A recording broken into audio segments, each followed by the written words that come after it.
Salut! Et notre film commence avec un soldat américain du nom de Luke qui se trouve sur une île au Vietnam en 1969 et il trouve beaucoup de cadavres éparpillés par terre. Il apprend de ce soldat qu'un autre soldat du nom de Scott a tué tous les gens de l'île et même ses collègues de la brigade, il les a tués. Et là, on va voir Scott qui coupe les oreilles contre des gens qu'il a tués et qui les met en collier et le porte à son cou. À ce moment-là, Luke reste à le chercher jusqu'à ce qu'il le trouve et il n'arrête pas de lui demander « Pourquoi tu les as tués ?» Et il lui répond que les soldats n'écoutent pas et que les habitants de l'île l'ont trahi et qu'ils doivent mourir.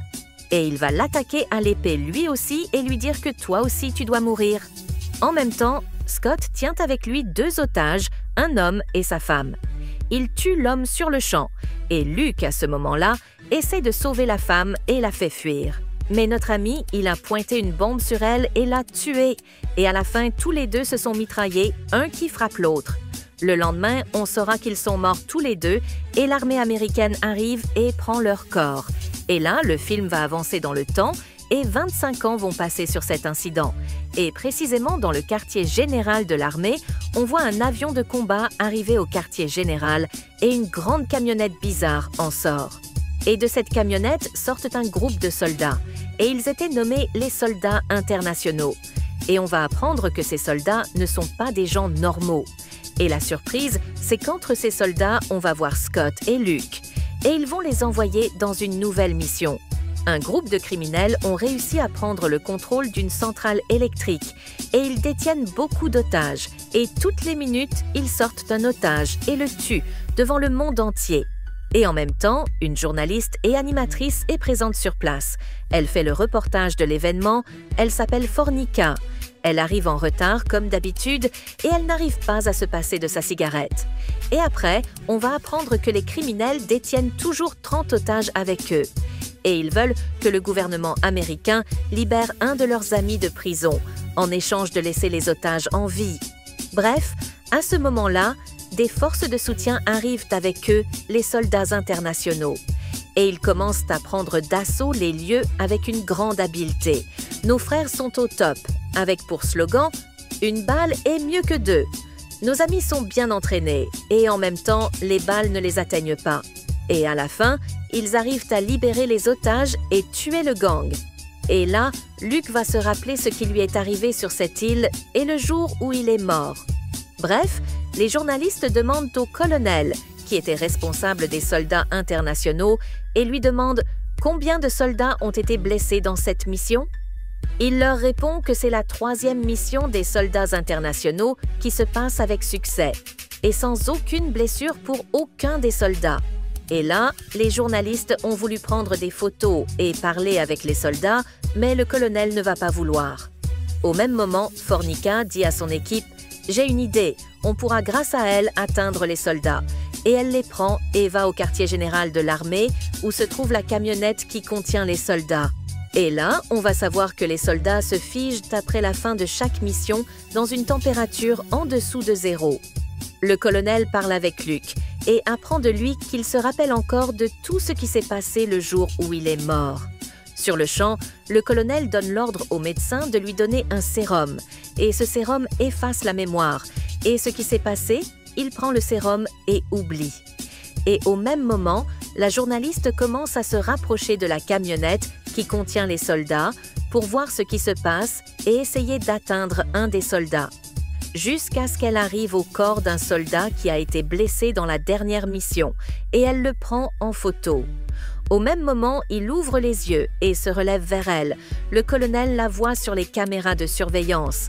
Et sur le champ, il donne l'ordre aux soldats de l'attraper et de récupérer les photos. Et c'est ce qui s'est passé. Ils l'a suivie et l'ont attrapée facilement. Elle et la personne qui était avec elle, et Scott leur demande de donner les photos, mais elle refuse. Notre ami, il a un demi-cerveau. Sur le champ, il va tuer le journaliste qui est avec elle. Et pendant ce temps, Luke se rappelle encore une fois de ce qui lui est arrivé le jour où il est mort. Et il frappe Scott et prend la journaliste et essaie de s'échapper avec elle. Et en même temps, il refuse d'écouter les instructions du colonel. Et il s'échappe du quartier général et alors qu'il conduit, on voit qu'il est touché par une balle à la poitrine. Mais il arrive à se soigner avec un bout de brique de la voiture. Et en même temps, le colonel donne l'ordre à tous les soldats de le suivre et le ramener au quartier général. À ce moment-là, la voiture que conduit Luke n'a plus de gasoil et s'arrête, il descend et la pousse par derrière. Et elle repart à la même vitesse. Et la journaliste ne comprend rien jusqu'à ce qu'il arrive à une station-service. Mais pour arriver, il a su que le gasoil est fini et que ce sera que le lendemain. Et au même moment, la journaliste essaie d'appeler.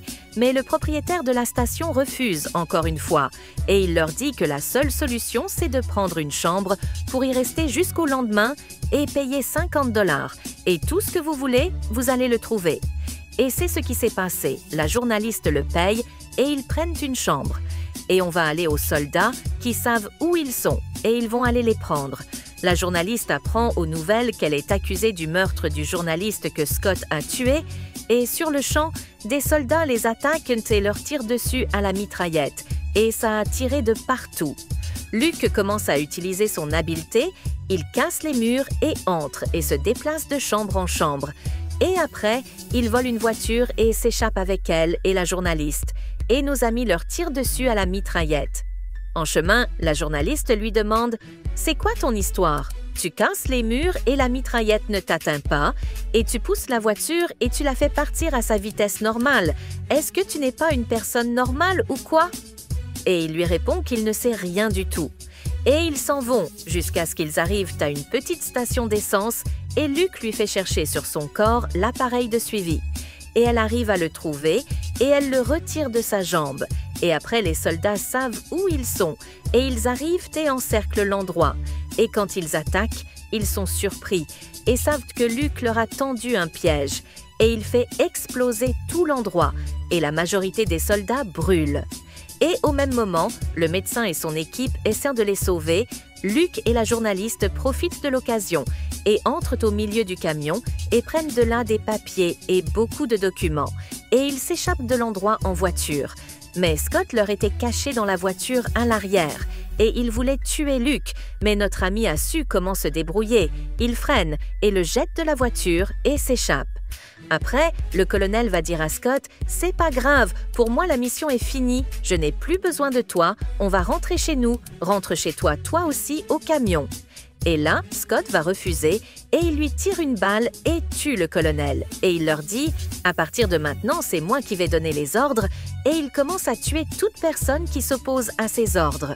Et en même temps, Luke est assis avec la journaliste dans un restaurant et ils lisent les papiers et les documents qu'ils ont pris du camion. Et la journaliste lui dit que ces papiers sont très importants pour moi, car ils contiennent la preuve de mon innocence. Et en plus, je pourrais faire un scoop journalistique dangereux qui n'a jamais existé.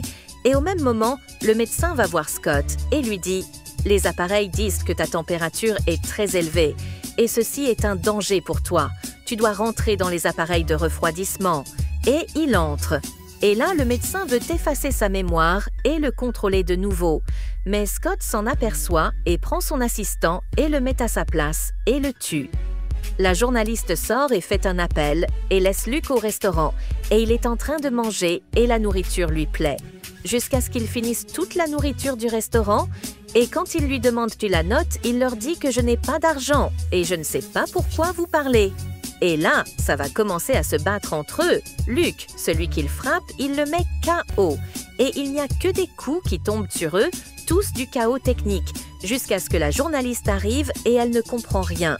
Et elle le prend et s'en va. Scott, pendant ce temps, cherche partout.